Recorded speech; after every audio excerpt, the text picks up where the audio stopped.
Bon, bonsoir Gaëtan. Bon, bonsoir Axel. On est de retour. On est de retour dans notre super salon. Ouais, pour de nouvelles associations farfelues. Ouais, c'est ça, c'est ça.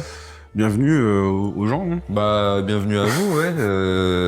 Peut-être qu'il y a des nouveaux qui nous suivent au fur et à mesure des épisodes. On est ravis si c'est le cas. Qui prennent le train en marche. Ouais. Si c'est toujours les trois mêmes personnes, bon vous commencez à être habitués, hein. Vous connaissez les lieux. Vous régalez, vous faites plaisir. Ouais, vous êtes toujours là. Restez dans le coin. ouais. Nous laissez pas tout seuls. Hein. Ouais, donc on est là pour un nouvel épisode de Cartes Sauvages. Ouais. Donc 4 films à l'affiche. Ouais. De quoi tu vas nous parler toi aujourd'hui? Moi je vais associer Sorcerer, donc le convoi de la peur de William Friedkin, le remake du coup, de 77, et Mad Max Fury Road de George Miller 2015. Voilà. Ok. Et toi alors? Et moi du coup je vais jouer le contre-pied.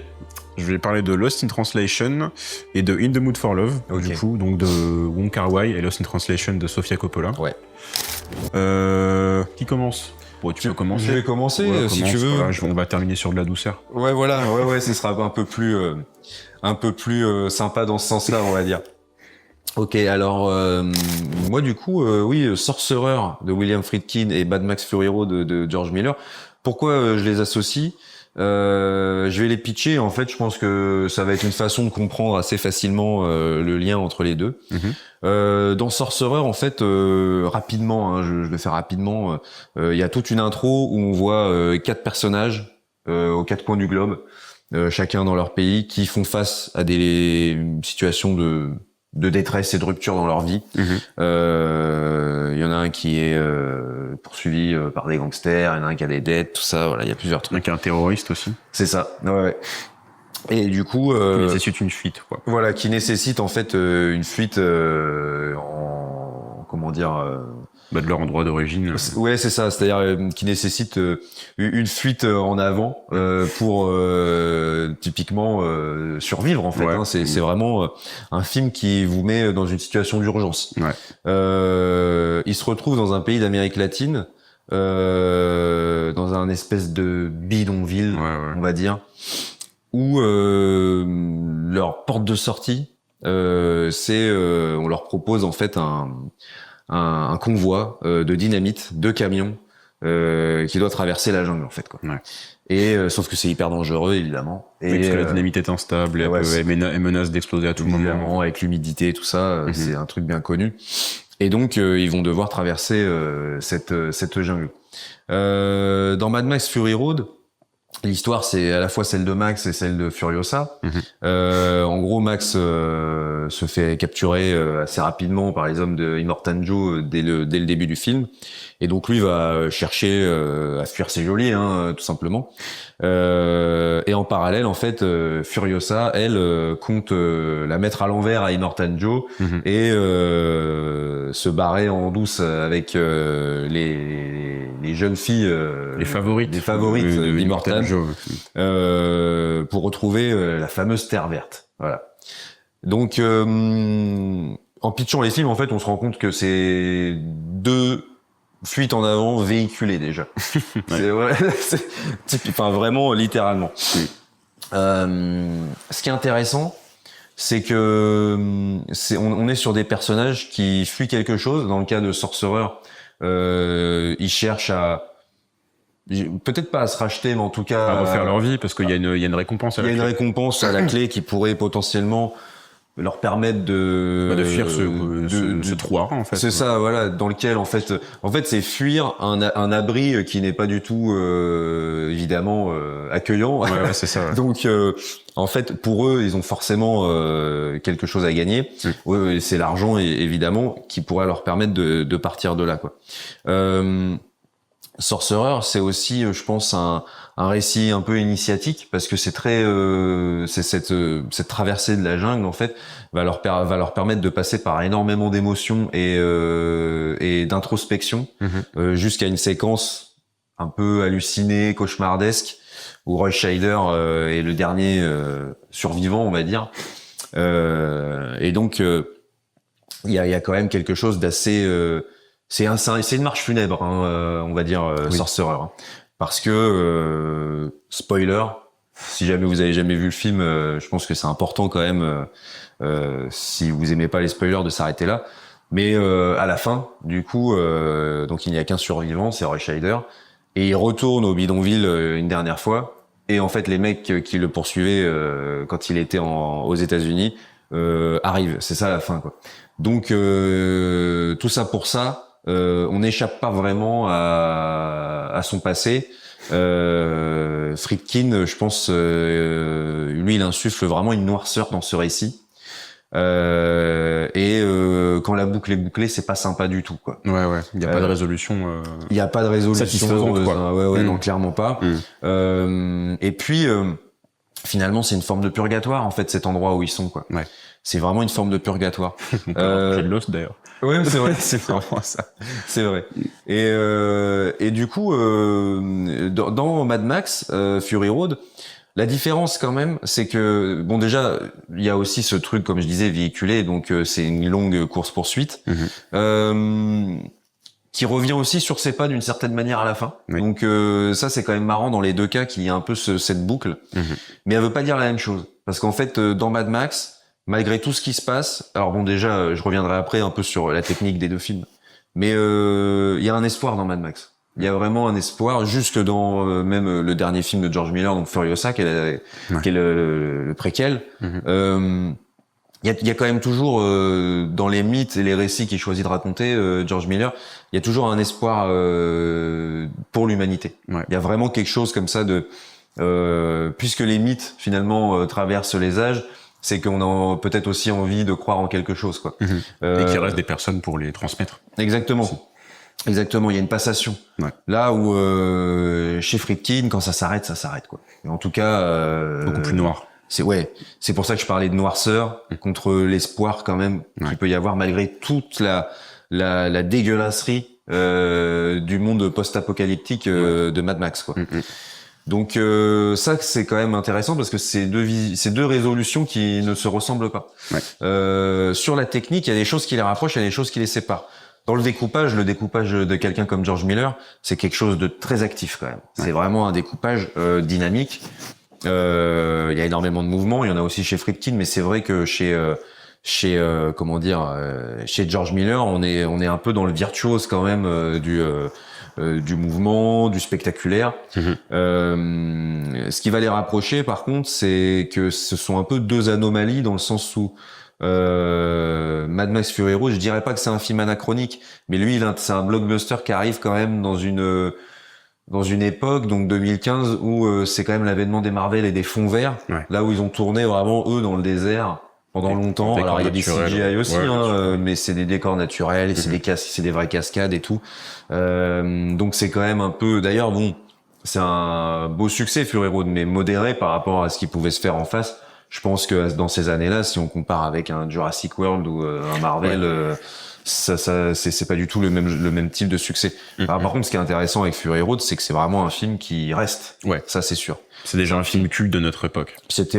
Il est un très classique cité, il est resté dans les esprits, quoi. Et il y a un truc important, mais ça, ce sera peut-être l'occasion aussi d'en parler une prochaine fois. Mais c'est que c'est vraiment, il a vraiment installé un des personnages de la pop culture les plus importants de ces dernières années et qui le restera pour longtemps, qui est Furiosa, quoi.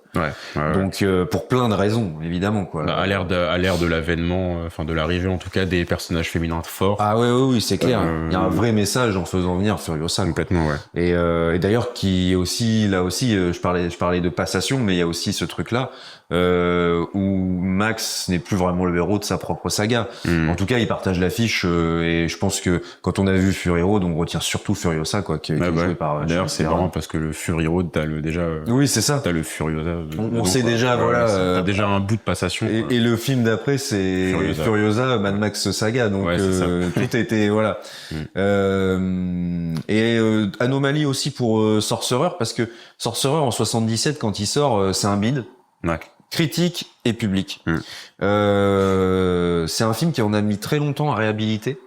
Et lui, en fait, de ce que j'ai lu, entendu, en fait, c'est qu'il arrive un petit peu en bout de course des cinéastes du Nouvel Hollywood et tout. Et c'est vrai qu'à la même époque, ça va être plutôt le blockbuster Spielbergien, Lucas, tout ça qui va s'imposer. Et les gens et la critique, je pense, ne comprennent plus ce type de projet avec des tournages chaotiques, très très durs. Gros film, voilà, gros problème pendant le tournage. C'est vraiment, je pense, un peu similaire dans une certaine mesure avec Apocalypse Now.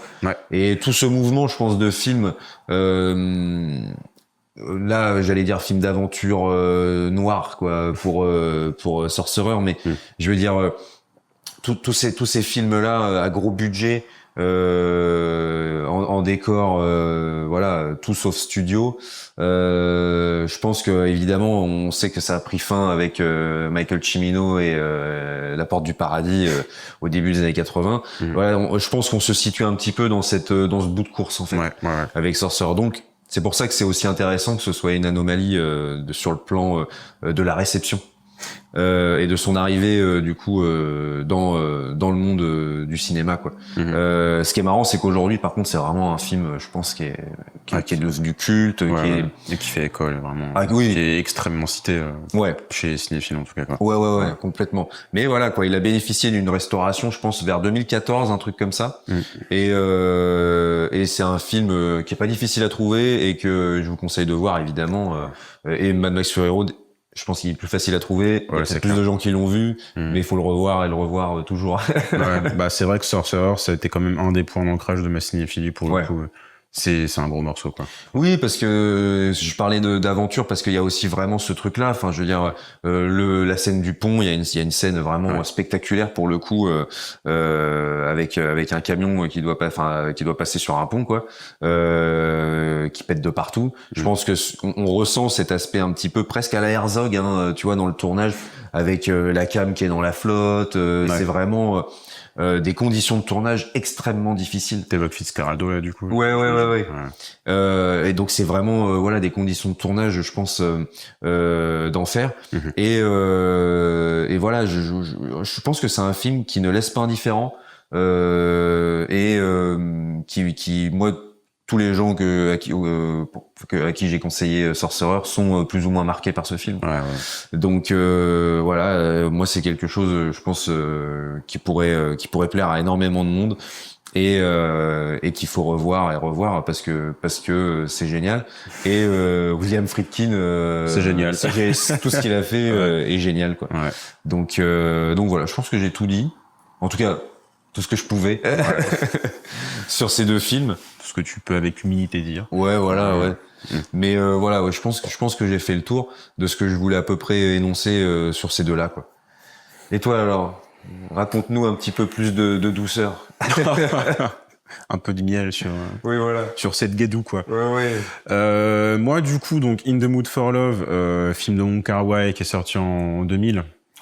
Qui est en vrai l'un comme l'autre, c'est pas le scénario qui les pousse le plus quoi. D'ailleurs je pense Lost in Translation c'est l'une des critiques qui lui est faite, c'est que c'est un film sans scénario. C'est une critique qui revient. Ouais j'ai souvent entendu ça.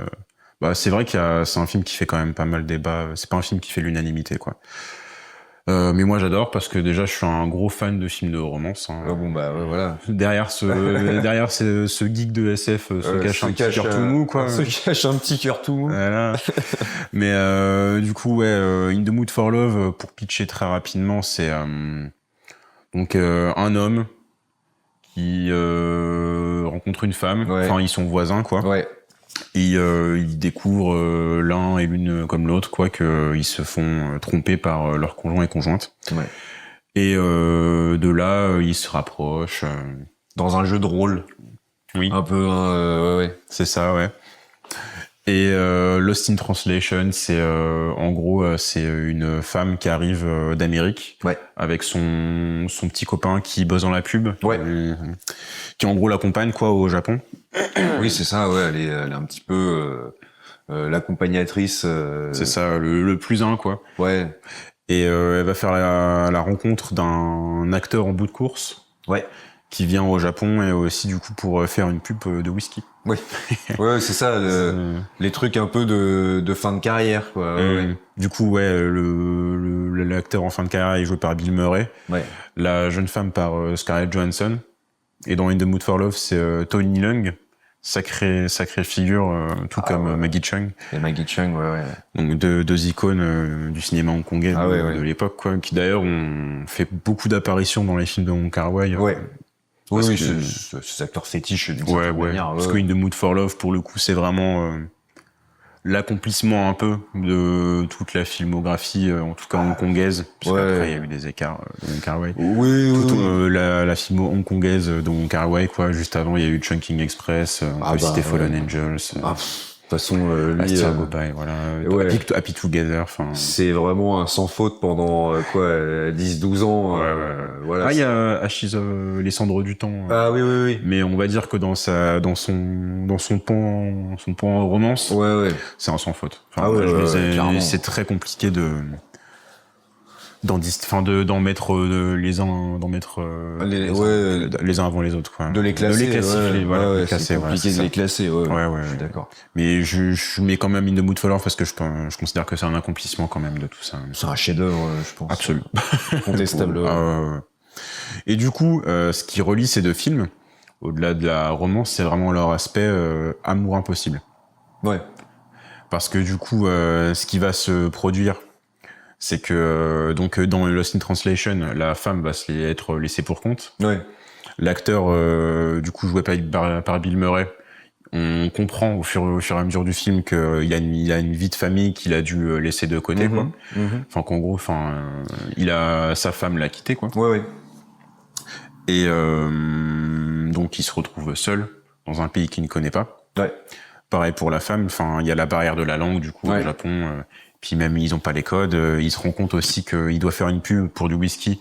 Sauf que les exigences du réalisateur de la publicité, il ne les comprend pas alors que c'est quelqu'un qui a fait ses armes, quoi. Oui, puis elles ont l'air, c'est des exigences qui ont l'air démesurées par rapport à l'objet, Oui, c'est ça. Pub de whisky, quoi. Oui, c'est ça, parce que ce qu'il faut dire aussi, c'est qu'il fait ça pour se relancer, quoi. Il a pas du tout envie d'être là. Non, c'est ça, ouais. Il le fait par nécessité. Ouais, c'est ça, voilà. C'est un has-been, quoi. Ouais, c'est ça, c'est triste à dire, ouais. Mais du coup, donc, leur chemin va se croiser parce que les deux se retrouvent perdus. En traduction. Du coup, littéralement. Et donc de là, en fait, ce que c'est une situation fortuite. Ouais. Pareil pour In the Mood for Love. Du coup, ce qui les unit, c'est l'adultère qu'ils subissent. Ouais. Et du coup, en fait, de là va se créer un attachement que moi je qualifierais de factice, de forcé. Ouais. Qui n'est pas, naturel, quoi. Ouais, c'est un peu oui, c'est marrant parce que finalement ils grossissent le trait pour expérimenter ça. Ouais. Et puis et supporter un peu ce qu'ils subissent, quoi. Ouais, c'est ça. Et en même temps, ce qui est intéressant, c'est que on sait plus très bien. Au bout d'un moment, ça devient flou. Ça devient flou. Cet attachement, quoi. Ouais, c'est ça qui est beau en fait dans le film. Hein, c'est ça, c'est la nuance.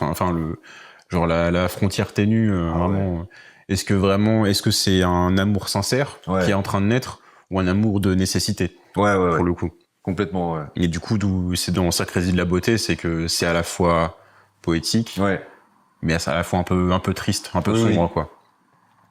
Et ce qu'on peut aussi noter dans ces deux films, c'est surtout dans Lost in Translation, c'est l'écrasement. Ouais. En fait, parce qu'ils arrivent dans un environnement qu'ils ne connaissent pas. Oui. Et ils se retrouvent dans une ville tentaculaire. Ouais. Avec des gens, qui n'ont pas ils les connaissent pas parce que c'est un flot ininterrompu, quoi. Ouais. Et de toute façon, quand bien même ils voudraient sympathiser avec ces gens, ils ont pas les codes. Ils ont il y a la barrière de la langue, ils pourraient même pas. Du coup, ce qui les unit aussi, c'est la force des choses, parce que du coup, ce qu'il faut dire aussi, c'est que le petit copain de Scarlett Johansson, en fait, il se barre, quoi. Oui, il la laisse toute seule, quoi. Bien sûr. Mais de toute façon, en fait, finalement, ces deux films traitent énormément de la solitude, quoi. Ouais. C'est l'errance. Ouais, c'est ça, c'est des errants. C'est marrant parce que on parlait à un moment donné dans un précédent Carte sauvage pour Michael Mann, encore une fois, pas du tout sur le même registre, mais ce qui est intéressant, c'est que dans Lost in Translation, il y a un peu ce truc des individus perdus dans la mondialisation, quoi. Ouais. On est vraiment dans les grands hôtels à Tokyo pour des projets internationaux. Et finalement, ça nous remplit pas, quoi. Ça nous remplit pas de bonheur. C'est pas, il y a un vide existentiel. Ouais. Et ça, même si c'est pas du tout le même biais, parce que c'est pas, enfin, dans In the Mood for Love, je pense que c'est pas du tout un traitement de mondialisation. Non. Mais par contre, il y a aussi ce truc un peu de laisser pour compte, de vide existentiel. Qui est hyper intéressant, quoi. Ouais. Mais c'est limite un peu traité aussi dans In the Mood comme dans Lost in Translation, parce que dans In the Mood, le mec fait un taf de bureau, quoi. Oui. Il a un taf de bureau très classique, mais il a quand même une passion, c'est d'écrire des romans de chevalier, je crois. Oui, c'est vrai. C'est vrai. Et enfin, il est sur le point de laisser tomber, quoi. Oui. Sauf que justement, la femme dont il tombe amoureux le pousse C'est vrai, à continuer à faire ça. Et même, ils font des séances de lecture et d'écriture ensemble. Ok. Et c'est un peu ça aussi, je pense, qui le fait tomber amoureux, c'est que c'est au final une femme qui croit en lui. Ok. Tu vois, et qui le pousse dans ses passions. Oui, d'accord. Ouais, c'est Il y a vrai. ça. Et C'est vrai que j'avais oublié cet aspect-là, mais oui, en fait, il subit son travail, grave. qui est un sujet aussi dans le cinéma hongkongais, a fortiori chinois. Même il y a quelques années, je pense que ça doit être en 2017, il y avait eu ce film, Une pluie sans fin, qui était hyper intéressant aussi sur un type qui essaye absolument d'être, de mémoire, hein, je peux me tromper, mais d'être élu meilleur employé dans son usine ou un truc comme ça. Tu vois, il y a, bref.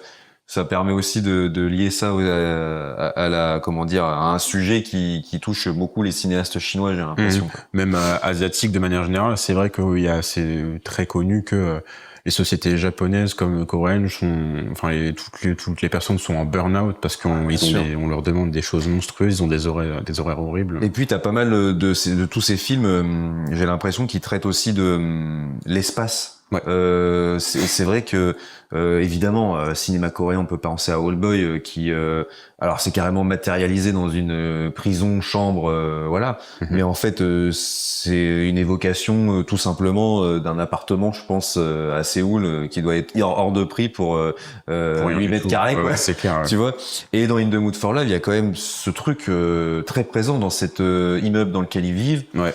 Et c'est toujours un peu comme ça, hein, je veux dire. C'est des appartements très familiaux, tu sais, tu vis, tous les voisins se connaissent. Dans le cadre, il y a toujours les encadrements de portes en amorce, il y a toujours des meubles, il y a toujours. En fait, c'est très encombré, quoi. Et même quand ils sont à l'extérieur, on n'est jamais dans des plans qui respirent. Ouais. En fait, on est toujours sur des textures, des murs qui sont derrière les acteurs. C'est jamais vrai. Oui, ça respire pas, quoi. En fait, on est vraiment dans un truc étouffant, quoi, à tous les niveaux. Ouais, complètement. Et du coup, cet aspect aussi de que faire de sa vie, il est aussi évoqué dans Lost in Translation parce que du coup, Scarlett Johansson, ce qui la caractérise également, c'est que elle a pas de travail fixe, quoi. C'est ça. Ouais. Elle a du mal à se trouver des passions stables. Oui. Et c'est justement aussi la figure, parce que oui, faut aussi le dire, Bill Murray, du coup, vu que c'est un acteur en fin de parcours, il est beaucoup plus vieux que Scarlett Johansson. Du coup, donc il fait un peu office de figure paternelle, on peut pas vraiment dire ça, quoi. Oui, du coup, de mentor, quoi. Oui. Il est déjà. En fait, on a l'impression qu'il est déjà passé par là avant elle. C'est exactement ça. Ouais. Donc, mais c'est vrai que oui, il y a toute cette, ce questionnement. Moi, c'est vrai que Lost in Translation, quand je l'ai vu, j'étais vraiment ado, quoi.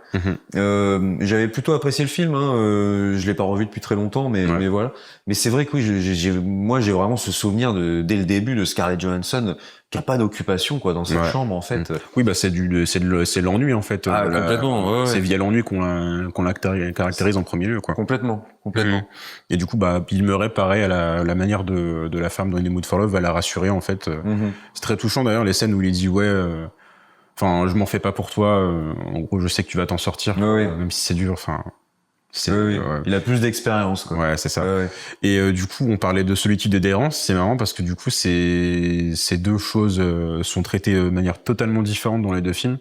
Parce que dans ce qu'on note beaucoup dans Lost in Translation, il y a beaucoup de gros plans, mais aussi de plans très larges du coup sur la ville, de nuit, nocturne, et les silences. Oui, c'est vrai. Il y a énormément de jeux sur le silence, et à contrario, dans In the Mood for Love, la musique est omniprésente. Oui, c'est vrai. Comme dans beaucoup et magnifique. Ah oui, c'est clair.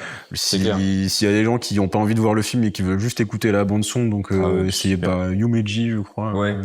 Ça me fait chier instantanément quand je l'écoute, c'est fou, quoi. Mais du coup, elle est omniprésente, et du coup, à chaque fois que la musique se lance, ça lance une slow motion, un ralenti, quoi. Oui, oui. Qui d'ailleurs, c'est marrant parce que d'habitude, c'est utilisé. Il y a très peu de slow motion dans le ciné de Wong Kar-wai. C'est du step printing. Du step printing, à la base, et c'est notamment pour ça que je dis que c'est un aboutissement. C'est que là, il peut se permettre, parce que le step printing, au-delà d'être un effet de style, c'est quelque chose qui permet de faire des économies. Ouais, bien sûr. De pellicule, du coup. Mais là, du coup, il se permet de passer un peu au step au-dessus, si on peut dire ça comme ça, et de faire des ralentis, mais qui sont vachement léchés. Oui, oui, oui. Notamment les scènes de croisement des deux personnages principaux parce qu'il faut dire aussi que la photo est magnifique. Ah oui, bien sûr. Mais je pense qu'il a plus de budget, donc il peut aussi se le permettre. Ah oui, sans doute. Mais la photo est vraiment très travaillée. La musique qui va par-dessus, c'est... Ah ouais, puis même, je trouve, j'allais dire la production design, quoi. Tu vois, les costumes. Ouais. Tu vois, les robes de Maggie Cheung, c'est quand même... Ouais, non, c'est un film, je pense. C'est pour ça on disait chef-d'œuvre incontestable. C'est pas une posture prétentieuse, quoi. Ah ouais. C'est vraiment. Je pense que c'est un film pareil. On parlait de Sorcerer tout à l'heure qui ne laisse pas indifférent, mais In the Mood for Love, qu'on aime ou qu'on n'aime pas, c'est un film qui bouscule. Ouais. Il y a forcément un truc qui est. C'est un objet unique, quoi. Ah oui. Ouais, pour le coup. Ça te déplace en tant que spectateur, je pense. C'est clair. Donc c'est intéressant de ce point de vue-là, c'est clair. Ouais. Tu parlais à un moment donné de scénario, d'absence de scénario. Je trouve ça intéressant. Je rebondis rapidement là-dessus. Dans les deux cas, je connais moins bien Sofia Coppola. Je connais moins bien son cinéma. Wong Kar-wai, il me semble de mémoire avoir lu plusieurs fois que lui, en fait, son scénario, c'était pas vraiment j'allais dire une pièce importante, c'est pas ça, mais en fait il note des idées de scénario, il a à peu près les étapes en tête, je pense, mais c'est pas un scénario c'est beaucoup sur le tournage en fait que ça va se passer. Il est pas il se pointe, il a 20 pages je pense en fait, Wong Kar-wai, quoi. J'exagère sans doute un peu, mais c'est sûr que c'est pas un scénario de 150 pages avec tous les dialogues récités voilà à la virgule près, quoi. Donc c'est intéressant, je trouve. C'est une approche en fait complètement différente. Parce que Wong Kar-wai, je pense que si des gens veulent se faire toute sa filmographie, je pense que c'est une bonne idée. Oui. C'est du cinéma de l'humain. Déjà c'est très axé. C'est pour ça qu'il choisit des acteurs aussi talentueux, hein, parce que Tony Leung et Maggie Cheung. Ah ouais, c'est clair. Pour moi, c'était une claque la découverte de ces deux, de cet acteur et cette actrice, quoi. Et c'est vachement centré sur l'acteur. Ouais. D'ailleurs, il y a des vidéos YouTube très intéressantes sur la subtilité du jeu d'acteur. Ouais. Et la complicité. Ouais. Des acteurs. Vraiment, là, c'est vrai que l'alchimie est assez folle. Ah oui. C'est quelque chose. Mais oui, il est très porté sur le gros plan. Il hésite pas à faire du fisheye et tout. Tu vois, vraiment la distorsion dans l'écran, notamment dans Fallen Angels. Fallen Angels, de ce point de vue-là, c'est vraiment un magnifique travail d'expérimentation. Ouais, c'est sûr que moi Wong Kar-wai, je l'ai découvert avec In the Mood for Love, mais c'est vrai que finalement quand je me suis attaqué à sa filmographie après, c'est vraiment on utilise souvent ce mot, mais vertigineux, quoi. Moi je dirais qu'un de mes préférés, je sais pas si In the Mood for Love c'est mon préféré. C'est difficile de faire, comme tu disais, c'est difficile de faire un classement. Moi j'aime beaucoup Chungking Express. Ouais. Je trouve que je crois que c'est toi qui m'avais ouvert les yeux sur Wong Kar-wai. Il me semble que c'est le premier que j'ai vu. Chungking, et j'étais ensuite passé sur In the Mood. Et c'est vrai que c'est l'aspect porté sur l'humain et qui est vraiment amoureux de ses acteurs, tu le ressens beaucoup dans Happy Together. Ah oui. Pour le coup vraiment pour le coup c'est vraiment, en fait c'est limite du théâtre filmé. Oui, c'est ça. C'est vachement utilisé comme un terme péjoratif. Oui. Par les gens qui ne veulent pas ériger le cinéma au rang d'art, quoi. Oui. Mais pour le coup, c'est vrai que souvent quand on dit théâtre filmé, je pense qu'on s'imagine un peu qu'il y a eu un travail de captation. C'est ça, ouais, complètement. Et oui, je vois ce que tu veux dire dans le cas de Wong Kar-wai, quoi. Surtout qu'en fait, c'est souvent, tu retrouves toujours les mêmes décors, donc il y a cette idée un petit peu de tableau qui défile. Comme d'habitude, on n'a pas dit tout ce qu'on voulait, mais non. On essaye de rester à peu près dans les clous, qui est sur ce format qui est beaucoup plus court, la digression nocturne. Parce qu'on a eu des plantes, hein. 1 heure de temps de parler, saouler les gars. On essaye de faire rapide du coup sur ce format-là, qui est plus de la recommandation. Mais bon, en tout cas, c'était. Là, on a plutôt parlé de films connus. Ouais.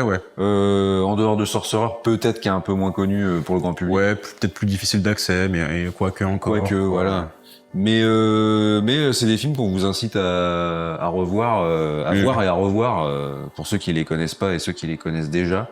Et c'est des réalisateurs dont on risque de parler régulièrement. Ouais, c'est des références qui reviennent, je pense, dans notre cinéphilie. Donc. Bah, des références globales. Ouais. Et encore plus pour nous. Ah oui, pour voilà. Le coup, ouais, c'est clair. Donc on espère qu'on vous aura fait découvrir des trucs intéressants. Ouais, et puis même donner des clés pour redécouvrir ces films. Et des clés, voilà, des sans portes prétention d'entrée. sans prétention aucune. Non, mais voilà, si ça peut être des portes d'entrée, et puis même, encore une fois, des débats possibles Ouais, carrément. entre nous, quoi. Même une incitation à découvrir le reste de la filmo de ces réels, en fait. Bah voilà. Pour le coup, c'est vrai qu'on a pas mal parlé de la filmo de Wong Kar-wai. Ouais. Ah ça bah, peut... ça, je pense que ça pourrait même être un sujet pour un digression nocturne. Éventuellement. Peut-être pas que sur Wong Kar-wai, mais sur tout un type de film et tout un pan du cinéma asiatique, ce serait pas inintéressant. De romance, d'amour, sensibilité. Voilà.